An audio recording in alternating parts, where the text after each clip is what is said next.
नमस्कार, मैं अलीशा और आप देख रहे हैं न्यूज 24 मध्य प्रदेश छत्तीसगढ़। तो चलिए रुक करते हैं बड़ी खबर का। खबर गरियाबंद से है, जहां फिंगेश्वर मुख्यालय के अंतिम छोर स्थित ग्राम गनियारी के जलाशय में लबालब पानी भर जाने से निचले हिस्से में रहने वाले ग्रामीण काफी दहशत में हैं। ग्रामीणों ने जलाशय में खतरे के निशान में पानी पहुंचने पर प्रशासन से सुरक्षा की गुहार लगाई है। तो वहीं लोगों ने बांध की मरम्मत नहीं होने पर नाराजगी भी जताई है। ऐसे तो बांध के पानी बहुत भर चुका है, गांव वालों को खतरा है, भय सा पैदा हो गया है। और उधर गेट के पास पानी का झलार से मतलब फुलदान मुरुम ढलने लगा है। वेस्ट वियर में लगभग 1.5 फीट पानी चल रहा है और 1.5 फीट पानी लगभग 1450 क्यूसेक करीब कहा जा सकता है। डैम की मिनिमम भराव क्षमता 19 फीट है और इसका टॉप लेवल 25 फीट है। अभी तक डैम में 22 फीट लगभग पानी भर चुका है। डैम की जो खतरे की निशान है, अभी भी डैम सुरक्षित है, उस खतरे के लेवल में अभी पहुंचे नहीं है। हमारे डैम अभी पूर्ण रूप से सुरक्षित है यहाँ पे। तो वहीं जगदलपुर में भी 2 दिनों से बारिश का दौर लगातार जारी है। बस्तर की इंद्रावती नदी उफान पर है। नेशनल हाईवे 30 के ऊपर से पानी लगातार बह रहा है, तो जिसकी वजह से सड़क पर भारी जाम लगा हुआ है। तो ट्रक ड्राइवर अपनी जान जोखिम में डालकर उफनते रोड को पार कर रहे हैं। तो सुरक्षा के मद्देनजर पुलिस बल को मौके पर हालांकि तैनात कर दिया गया है। तो न्यूज 24 मध्य प्रदेश छत्तीसगढ़ आपको एक्सक्लूसिव तस्वीर दिखा रहा है, जहां बारिश की वजह से सड़कों पर जाम लगा है। इसी बीच तस्वीर सामने आई है, जहां एक ट्रैक्टर चालक उफनती नदी को पार कर रहा है। हालांकि पुलिस बल मौके पर तैनात कर दिया गया।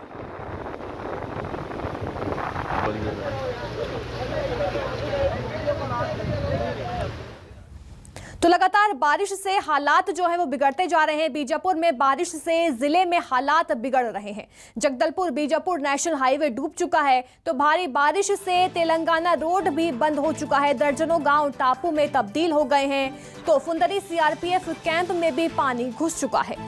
तो जगदलपुर बीजापुर नेशनल हाईवे भी डूब चुका है। लगातार बारिश से हालात जो है वो बिगड़ते जा रहे हैं। जगह जगह हाहाकार मचा हुआ है। तो भारी बारिश से तेलंगाना रोड भी बंद हो गया, साथ ही साथ सीआरपीएफ कैंप में भी पानी घुस चुका है। देखिए तस्वीरें, देखिए किस तरह से सड़क जो है वो जलमग्न हो चुकी हैं। बारिश से जिले में लगातार हालात जो हैं वो बिगड़ते जा रहे हैं। जगदलपुर बीजापुर नेशनल हाईवे भी डूब चुका, साथ ही साथ सीआरपीएफ कैंप में भी पानी घुस चुका है। आपको बता दें, दर्जनों गांव जो हैं वो टापू में तब्दील हो गए हैं और सीआरपीएफ कैंप में भी पानी घुस चुका है। तो लगातार हो रही बारिश से जगह जगह हाहाकार जो है वो देखने को मिल रहा है।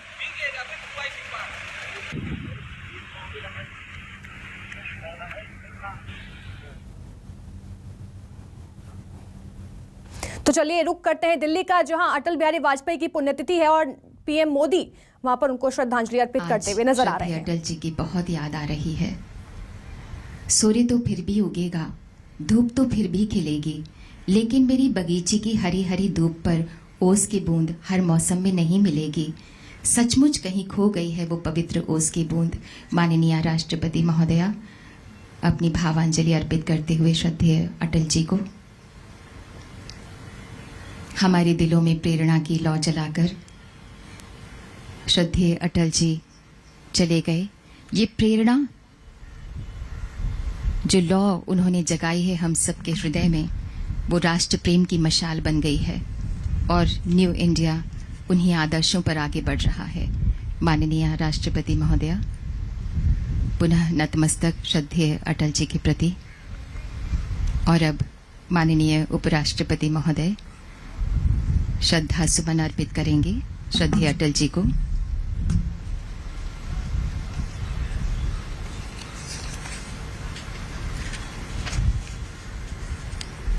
राष्ट्र पुरुष, भारत के रत्न, युग पुरुष श्रद्धेय अटल जी को पुष्पमय श्रद्धांजलि माननीय उपराष्ट्रपति जी के कर कमलों द्वारा और अब माननीय प्रधानमंत्री श्री नरेंद्र मोदी जी के द्वारा पुष्पांजलि। वे कहते थे, कितने पत्थर शेष न कोई जानता, अंतिम कौन पड़ाव नहीं पहचानता, अक्षय सूरज अखंड धरती, केवल काया जीती मरती। माननीय प्रधानमंत्री जी ने श्रद्धा सुमन अर्पित किए श्रद्धेय अटल जी को। भावांजलि, स्मरणांजलि, कार्यांजलि प्रकट कर रहे हैं। और अब पूर्व राष्ट्रपति माननीय श्री रामनाथ कोविंद जी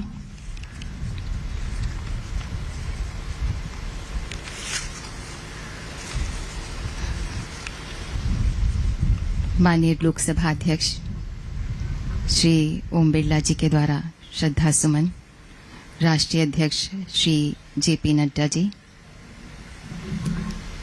माननीय गृह मंत्री जी, यहाँ पर श्रद्धेय अटल जी के परिवार के सदस्यगण भी मौजूद हैं। आदरणीय नमिता जी और आदरणीय रंजन भट्टाचार्य जी,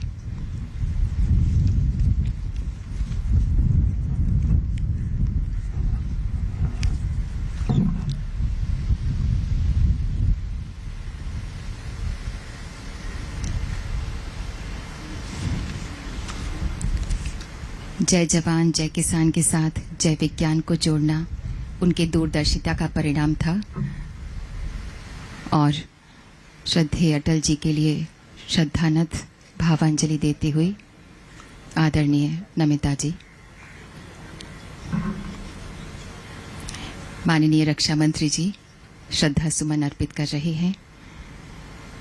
न्यू इंडिया कार्यांजलि, स्मरणांजलि प्रस्तुत कर रहा है श्रद्धेय अटल जी को।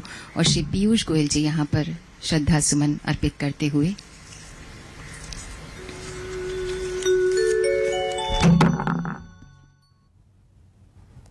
तो आज अटल बिहारी वाजपेयी की चौथी पुण्यतिथि थी, जिसके चलते सभी ने उन्हें श्रद्धांजलि अर्पित की। तो चलिए रुक करते हैं और अहम खबरों का। खबर बस्तर से है, जहां पिछले 2 दिनों से लगातार मूसलाधार बारिश हो रही है और बारिश से सभी वार्डों में और मुख्य मार्गों में जलभराव की स्थिति पैदा हो गई है। भारी बारिश की वजह से इंद्रावती नदी उफान पर है, तो निचली बस्तियों में रहने वाले लोग पूरी तरह से प्रभावित हैं। बाढ़ प्रभावित 18 परिवारों को कन्याशाला में लगे राहत शिविर में रुकवाया गया है। तो वहीं इंद्रावती के ऊपर बना पुल भी डूब गया है। पुल से 4 फीट ऊपर पानी बह रहा है, जहां एहतियातन पुलिस की तैनाती की गई है।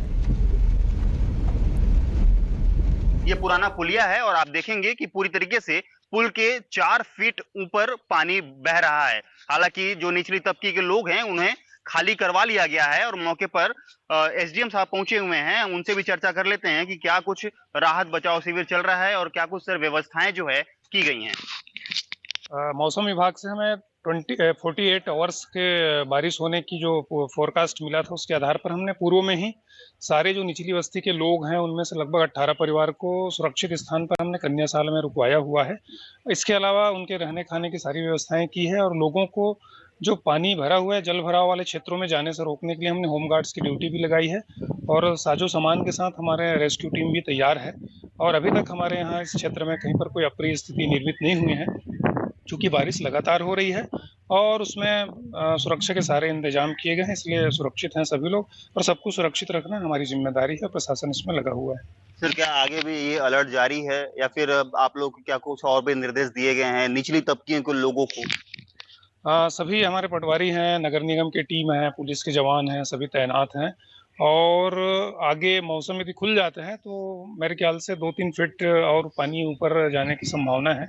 उसके बाद यदि मौसम खुला तो नियंत्रण में रहेगा, उसके बाद कोई समस्या नहीं होगी। बिल्कुल, लगातार जो है वो टीम तैनात है और चारों तरफ बचाव दल भी तैनात किया गया है, क्योंकि बारिश लगातार हो रही थी और जल की स्थिति है वो काफी बढ़ रही थी। इंद्रावती नदी है वो काफी उफान पर है और यही वजह है कि इंद्रावती नदी उफान पर होने की वजह से रायपुर जो सोनारपाल भानपुरी के पास जो सोनारपाल है वो पूरी तरीके से भर गया है और दोनों तरफ लंबी कतारें लग गई है। रात को 12 बजे से वे प्रभावित हुआ है और अभी भी वो हालांकि नहीं खुला है। बस्तर पुलिस वहां पर तैनात हुई है और जो ट्रकें हैं वो अपने रिस्क पे हालांकि निकाल रहे हैं, लेकिन कई यात्री बस जो है वहां पर फंसे हुए हैं और दोनों तरफ की जो स्थिति है वो सामान्य करने की लगातार कोशिश की जा रही है। आशुतोष तिवारी, न्यूज़ 24, बस्तर। खबर कोंडागांव से है, जहां बारिश के चलते उफान पर लगातार नदी नाले हैं। कोंडागांव मर्दापाल मार्ग बंद हो चुका है, तो जान जोखिम में डालकर लोग नदी नाले पार कर रहे हैं। तो कोंडागांव से बड़ी खबर है, जहां बारिश का कहर जो है वो लगातार जारी है। तस्वीरों में देखा जा सकता है किस तरह से बाइक सवार जो है उफनते नदी नाले पार करते हुए नजर आ रहे हैं। तो लोग अपनी जान जोखिम में डालकर नदी नाले पार कर रहे हैं। देखिए तस्वीरें, लगातार बारिश का दौर जारी है छत्तीसगढ़ में। इसी बीच ये तस्वीर कोंडागांव से सामने आई है, जहां पर नदी नाले उफान पर हैं, जिसके चलते जो बाइक सवार हैं या पैदल चलने वाले लोग हैं, जान जोखिम में डालकर उफनते नदी नाले पार कर रहे हैं।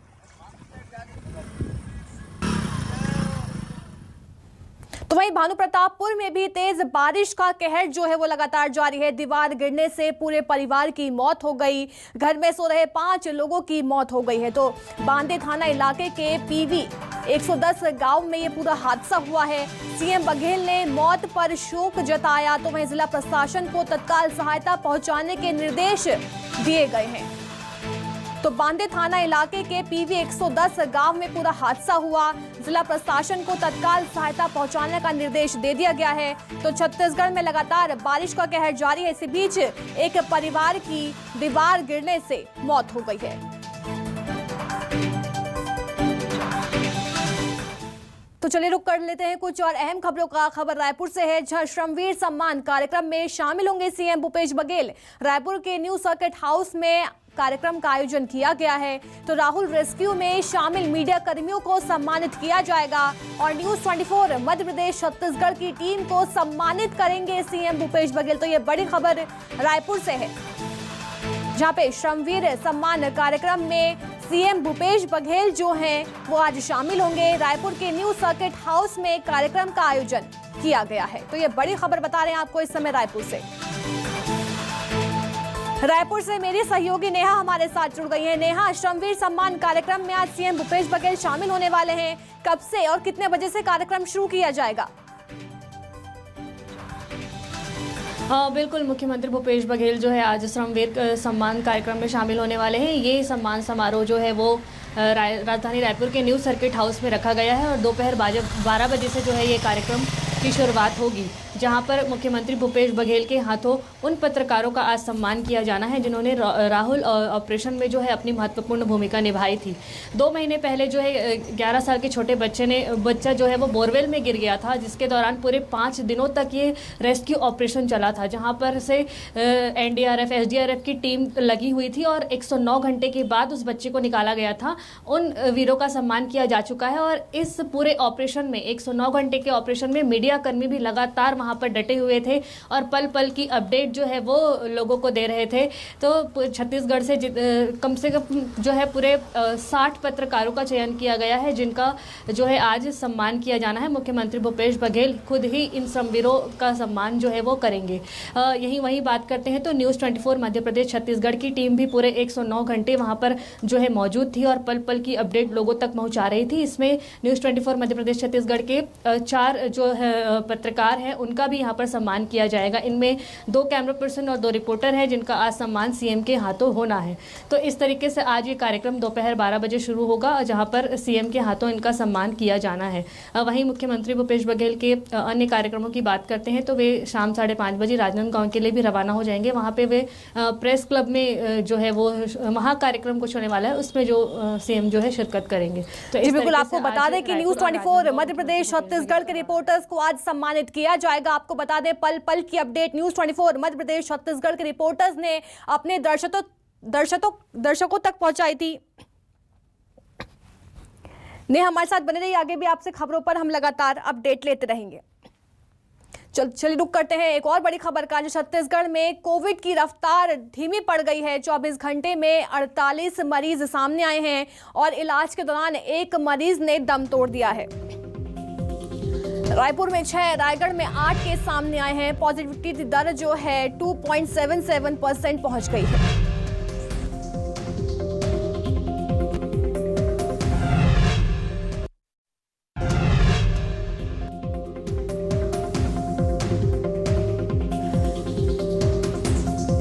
तो 24 घंटे घंटे में सिर्फ 48 मरीज जो है वो सामने आए हैं। अगर पॉजिटिविटी रेट की बात करें तो 2.77% जो है वो पॉजिटिविटी रेट पहुंच गया है। मेरी सहयोगी रायपुर से नेहा केशरवानी हमारे साथ लगातार बनी हुई है।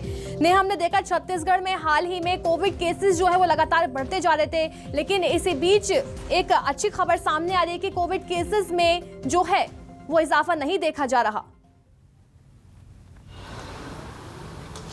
बिल्कुल एक अच्छी खबर के तौर पे इसे देखा जा सकता है कि कोरोना के मामले में कमी आई है, लेकिन इसका एक ये भी कारण है कि सैंपलिंग में भी कम सैंपल भी लिए गए हैं, क्योंकि बीते दिनों जो है वो 15 अगस्त स्वतंत्रता दिवस का कार्यक्रम था। इस दौरान जो है बहुत कम ही टेस्टिंग हुई है, जिसके बाद से ये कम मामले सामने निकल कर आए हैं। वहीं कुछ पॉजिटिविटी दर में यहाँ पर कमी भी देखी गई है, क्योंकि कोरोना के लगातार मामले पूरे जुलाई माह में बहुत 5000 से अधिक जो है वहाँ पे मामले सामने आए हैं। और अभी अगर हम बात करते हैं तो ये थोड़ी सी जो पॉजिटिविटी दर में जो गिरावट आई है उससे एक राहत भरी खबर इसे माना जा सकता है। राजधानी रायपुर में यदि हम बात करते हैं तो यहाँ पर 8 नए मरीज सामने आए हैं। वहीं एक मरीज की मौत भी यहाँ पर सामने में हुई है।